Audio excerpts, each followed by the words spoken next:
In the early hours of April 13th, 1204, smoke rose over Constantinople. The flames did not come from a foreign army breaching the walls. They came from inside the city, lit by men who had sworn to defend Christendom. For centuries, Constantinople had endured sieges by Persians, Arabs, Rus, and Turks. Its walls had held. Its churches had survived.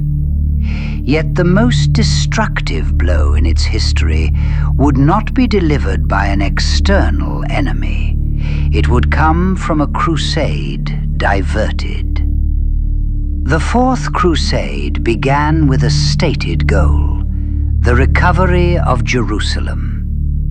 Proclaimed in 1198 by Pope Innocent III, it was intended to strike at Muslim power in the eastern Mediterranean. But from its outset, the expedition was burdened by debt, delay, and political compromise. Unable to pay Venice for transport, the crusading army agreed to divert its forces in service of Venetian interests.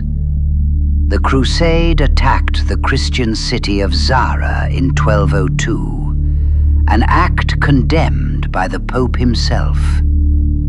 It was a precedent.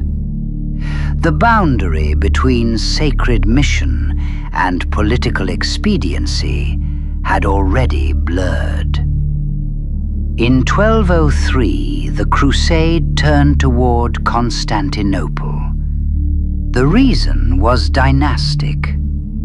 Alexius IV Angelos, a deposed Byzantine prince, promised the Crusaders money, supplies, and church submission if they restored him to the throne. The offer was accepted. When the Crusaders arrived, Constantinople was fractured by internal division. Imperial authority was weak. Public trust had eroded. After a brief assault, Alexios IV was installed as co-emperor, but he could not deliver what he had promised. The treasury was empty. The population was hostile. Tensions between Latin soldiers and Greek civilians escalated into violence. In January 1204, Alexios IV was overthrown and killed. Negotiations collapsed. The Crusaders, encamped outside the city, faced a choice: withdraw in failure or take by force what they had been promised. They chose the latter. On April 12th, assault towers advanced against the sea walls. Venetian ships lashed together served as floating platforms. By nightfall, Crusader forces had gained entry. What followed was not a conquest, but a sack. The Byzantine historian Nicetas Choniates witnessed the devastation.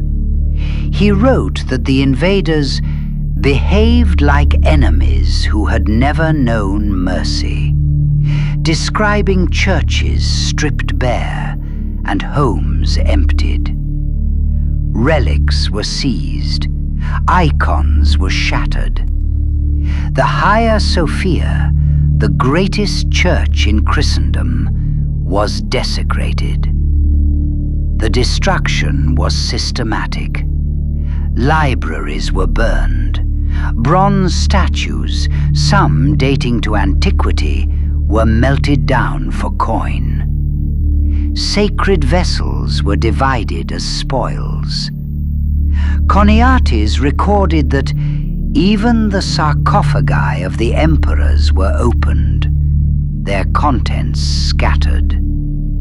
A later Western chronicler, Geoffrey of Villardouin, acknowledged the scale of the plunder, noting that never since the world was created had so much booty been taken in a single city. The sack lasted 3 days. Fires consumed entire districts. Civilians were displaced or killed. What centuries of siege had failed to accomplish, 3 days of uncontrolled violence achieved. In the aftermath, a Latin empire was established, carving Byzantine territory into Western fiefdoms. Constantinople, once the wealthiest city in Europe, was left hollowed and impoverished. Though Byzantine rule would be restored in 1261, the city never fully recovered. The Fourth Crusade did not merely sack a city. It shattered a civilization's center of gravity. When Constantinople finally fell to the Ottomans in 1453, it did so as a weakened remnant. Its strength already broken 2.5 centuries earlier by those who had come in the name of the cross.